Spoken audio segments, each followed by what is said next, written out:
All gospel ಕುಟುಂಬದ ಎಲ್ಲ ಸದಸ್ಯರನ್ನು ಮತ್ತೊಮ್ಮೆ ಇವತ್ತಿನ ಈ ಹೊಸ ಸಂಚಿಕೆಗೆ ಸ್ವಾಗತಿಸುತ್ತಾ, ಇವತ್ತಿನ ಈ ಸಂದೇಶ ಒಂದು ಪ್ರವಾದನಾತ್ಮಕ ಸಂದೇಶವಾಗಿದೆ. ಕಳೆದ ಸಂಚಿಕೆಯಲ್ಲೂ ನೀಡಿದಂಥ ಸಂದೇಶ, ನಾವು ಓಡುವುದಕ್ಕೆ ಕರೆಯಲ್ಪಟ್ಟವರಲ್ಲ, ಓಡಿಸುವುದಕ್ಕೆ ಕರೆಯಲ್ಪಟ್ಟವರು. ಈ ಸಂದೇಶನೂ ಒಂದು ಪ್ರವಾದನಾತ್ಮಕ ಸಂದೇಶ ಎಂದು ತಮ್ಮೆಲ್ಲರ ಗಮನಕ್ಕೆ ತರಲು ಇಚ್ಛಿಸುತ್ತೇನೆ. ಕೆಲವೊಂದು ಸಲ ಕ್ರೈಸ್ತಿಯ ಜೀವನದಲ್ಲಿ ದೇವರಲ್ಲಿ ನಂಬಿಕೆಯಿಂದ ವಿಶ್ವಾಸದಿಂದ ಹೆಜ್ಜೆ ಹಾಕಬೇಕಾದ್ರೆ ಹಾಗೂ ದೇವರೊಂದಿಗೆ ನಡೆಯಬೇಕಾದ್ರೇ ಸಿಂಹಗಳ ಗವಿಯಲ್ಲಿ ಹೋಗಬೇಕಾಗುತ್ತದೆ. ಇನ್ನು ಕೆಲವೊಂದು ಸಲ ಸೆರೆಮನೆಗೆ ಹೋಗಬೇಕಾಗುತ್ತದೆ. ಇನ್ನು ಕೆಲವೊಂದು ಸಲ ನೇಣುಗಂಬನೂ ನಮಗಾಗಿ ಸಿದ್ಧವಾಗುತ್ತದೆ. ದೇವರ ಜೊತೆಗೆ ನಡೆಯುವಂಥ ಮಕ್ಕಳ ಜೀವನದಲ್ಲಿ ಇಂತಹ ಕಠಿಣ ಪರಿಸ್ಥಿತಿಗಳು ಎದುರಾದಾಗ ದೇವರು ಏನು ಮಾಡ್ತಾ ಇದ್ದಾನೆ ಅನ್ನೋ ಪ್ರಶ್ನೆ ನಮ್ಮೆಲ್ಲರಿಗೂ ಸಾಮಾನ್ಯವಾಗಿ ಉದ್ಭವಿಸುತ್ತದೆ. ಇವತ್ತಿನ ಈ ಪ್ರವಾದನಾತ್ಮಕ ಸಂದೇಶದಲ್ಲೂ ಸತ್ಯವೇದ ಪುಸ್ತಕದಲ್ಲಿ 3 ಭಕ್ತರ ಜೀವನ ಇಂತಹದೇ ಒಂದು ಸವಾಲುಗಳಲ್ಲಿ, ಶ್ರಮಗಳಲ್ಲಿ, ಹೋರಾಟಗಳಲ್ಲಿ, ಕಠಿಣವಾದ ಪರಿಸ್ಥಿತಿಗಳಲ್ಲಿ ಹಾದು ಹೋದಾಗ ದೇವರು ಏನು ಮಾಡಿದರು ಎಂಬುದನ್ನು ಇವತ್ತಿನ ಸಂದೇಶದಲ್ಲಿ ನಾವು ತಿಳಿದುಕೊಳ್ಳೋಣ. ಇಂತಹದೇ ಕಠಿಣ ಪರಿಸ್ಥಿತಿಯಲ್ಲಿ ಹಾದು ಹೋಗಿದ್ದ ಭಕ್ತನಾದ ದಾನಿಯೇಲನು, ಅವನನ್ನು ಕರೆದುಕೊಂಡು ಹೋಗಿ ಸಿಂಹದ ಗವಿಯಲ್ಲಿ ಹಾಕಿದರು. ಆದರೆ ದಾನಿಯೇಲ ಪುಸ್ತಕ 6ನೇ ಅಧ್ಯಾಯ 18ನೇ ವಚನದಲ್ಲಿ ಉಲ್ಲೇಖಿಸಿದ ಹಾಗೆ, ಆ ರಾತ್ರಿಯೆಲ್ಲ ರಾಜನು ಉಪವಾಸವಾಗಿ ರಾತ್ರಿಯನ್ನು ಕಳೆದನು, ಅವನಿಗೆ ನಿದ್ರೆ ತಪ್ಪಿತು. ದಾರ್ಯಾವೆಷ ರಾಜನಿಗೆ ಆ ರಾತ್ರಿಯೆಲ್ಲ ನಿದ್ದೆನೇ ಕೊಟ್ಟಿಲ್ಲ ದೇವರು. ಎಲ್ಲಿವರೆಗೆ ಅಂತಂದರೆ ಬೆಳಗಾಗೋವರೆಗೂ, ಬೆಳಗ್ಗೆ ಹೋಗಿ ಮತ್ತೆ ಆ ಗವಿಯಿಂದ ಬಿಡಿಸಿ ಕರೆದುಕೊಂಡು ಬರೋವರೆಗೂ ರಾಜನಿಗೆ ನಿದ್ದೆನೇ ಕೊಟ್ಟಿಲ್ಲ ದೇವರು. ಯಾಕೆಂದರೆ ದೇವರ ಪ್ರಣಾಳಿಕೆ ದಾನಿಯೇಲನು ಸಿಂಹಗಳ ಗವಿಯಲ್ಲಿ ಸಾಯೋದಾಗಿರಲಿಲ್ಲ. ಬದಲಾಗಿ 120 ಮಂದಿ ದೇಶಾಧಿಪತಿಗಳ ಮೇಲೆ ಮುಖ್ಯ ಅಧಿಕಾರಿಯಾಗಿ ಸ್ಥಾಪಿಸುವುದು ದೇವರ ಒಂದು ಪ್ರಣಾಳಿಕೆ ಆಗಿತ್ತು. ಈ ಸಂದೇಶವನ್ನು ಆಲಿಸುತ್ತಿರುವಂತಹ ಸಹೋದರ ಸಹೋದರಿ, ಯಾವತ್ತಿಗೂ ಶತ್ರುಗಳು ನಮ್ಮ ವಿರುದ್ಧವಾಗಿ ಕಲ್ಪಿಸುವಂಥ ಪ್ರಣಾಳಿಕೆಗಳು ನಮ್ಮ ಜೀವನಗಳಲ್ಲಿ ನೆರವೇರೋದಿಲ್ಲ. ಬದಲಾಗಿ ದೇವರು ನಮ್ಮ ಜೀವನದಲ್ಲಿ ಯಾವ ಪ್ರಣಾಳಿಕೆಗಳನ್ನು ಇಟ್ಟಿದ್ದಾನೋ ಅದೇ ನೆರವೇರುವುದು ಎನ್ನುವುದಕ್ಕೆ ಇವತ್ತಿನ ಈ ಒಂದು ಸಂದೇಶವೇ ಸಾದೃಶ್ಯವಾಗಿದೆ.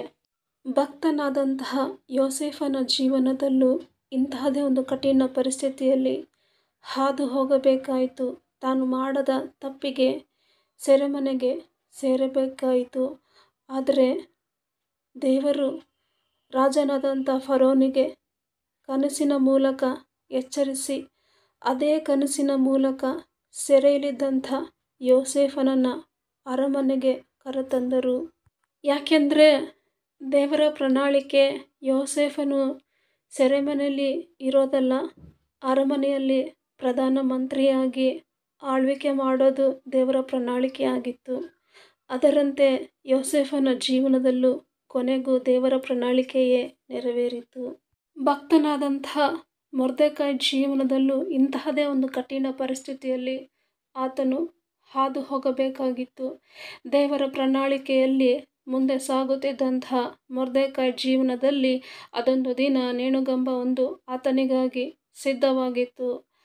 ಸಿದ್ಧವಾದಂಥ ಆ ರಾತ್ರಿಯೆಲ್ಲ ಅಹಷ್ವೇರೋಷನಾದಂಥ ರಾಜನಿಗೆ ದೇವರು ನಿದ್ರೆ ಕೊಡೋದಿಲ್ಲ.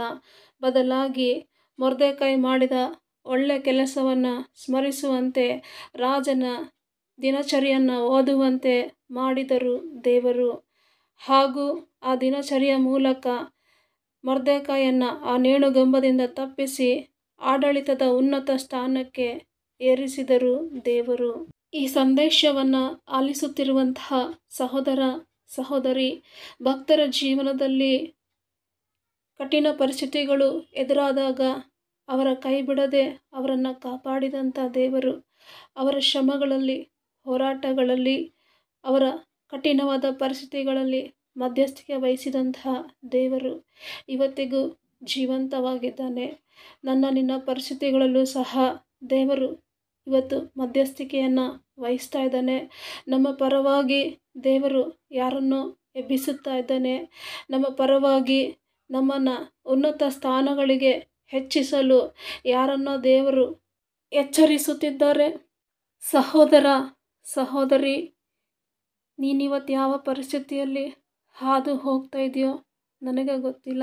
ಇವತ್ತಿನ ಈ ಕಠಿಣ ಪರಿಸ್ಥಿತಿಗಳು ನಿನ್ನ ನಾಶನಕ್ಕೆ ದೇವರು ಅನುಮತಿಸಿಲ್ಲ. ಬದಲಾಗಿ ಈ ಕಠಿಣ ಪರಿಸ್ಥಿತಿಗಳಲ್ಲೇ ದೇವರು ಮಧ್ಯಸ್ಥಿಕೆ ವಹಿಸಿ ನಮ್ಮನ್ನು ಇದರಿಂದ ಬೆಳೆಸಿ ಉನ್ನತ ಸ್ಥಾನಕ್ಕೆ ಹೆಚ್ಚಿಸಿ ದೇವರು ತಾನೇ ಮಹಿಮೆ ಹೊಂದುವವನಾಗಿದ್ದಾನೆ. ಈ ಸಂದೇಶದ ಕೊನೆಯ ಮಾತೇನಂತಂದರೆ, ಇವತ್ತು ಶತ್ರುಗಳು ನಿನ್ನ ವಿರುದ್ಧವಾಗಿ ಕಲ್ಪಿಸಿರುವಂಥ ನೇಣುಗಂಬ, ಕಲ್ಪಿಸಿರುವಂಥ ಸಿಂಹದ ಗವಿಗಳಲ್ಲಿ ಅವರೇ ಬಲಿಯಾಗಲಿದ್ದಾರೆ. ಯಾಕೆಂದರೆ ಯಾವಾಗಲೂ ದೇವರ ಮಕ್ಕಳ ಜೀವನದಲ್ಲಿ ದೇವರ ಪ್ರಣಾಳಿಕೆಯೇ ನೆರವೇರುತ್ತೆ ಹೊರತು ಶತ್ರುವಿನ ಪ್ರಣಾಳಿಕೆ ಅಲ್ಲ ಎಂಬುದು ನೆನಪಿರಲಿ ನನ್ನ ಸಹೋದರ, ಸಹೋದರಿ. ಈ ಸಂದೇಶವನ್ನು ಆಲಿಸುತ್ತಿರುವಂತಹ ಸಹೋದರ, ಸಹೋದರಿ, ಆದ್ದರಿಂದ ಅಂಜದೆ, ಅಳುಕದೆ, ಕೆಚ್ಚದೆಯಿಂದ ಮುಂದೆ ಸಾಗೋಣ.